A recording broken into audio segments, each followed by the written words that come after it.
ખેરાલુ રુદ્રાક્ષ petrol pump નજીક બે આઈવા dumper વચ્ચે અકસ્માત। રાત્રે 2:30 વાગે બે ગાડીઓ ધડાકા સાથે અથડાઈ। એક બેમાનની તો બીજી કોહળાની આઈવા ડમ્પર ગાડી હતી।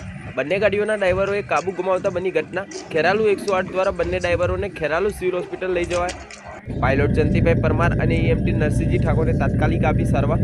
ડ્રાઈવરોનો આબાદ બચાવ, પણ ગાડીઓને 50% નુકસાન। ખેરાલુ પોલીસ વાન પણ ઘટના સ્થળે પહોંચી ટ્રાફિક ખસેડ્યો। ખેરાલુ સિવિલ હોસ્પિટલમાં સારવાર બાદ વડનગર રિફર કરાયા। એક ડ્રાઈવર ઉપતાના શર્માજી ઠાકોરને વધુ ઈજા હોવાની ચર્ચાઓ। ખેરાલુથી સતલાસના ફોરલેન રોડના ચાલુ કામ વચ્ચે બેફામ ગાડીઓ ચાલકો વિરુદ્ધ પોલીસ કાર્યવાહીની માંગ। વધુ સમાચાર અને અપડેટ્સ માટે જોતા રહો online TV news. Reporter Farooq Memon, Kheralu.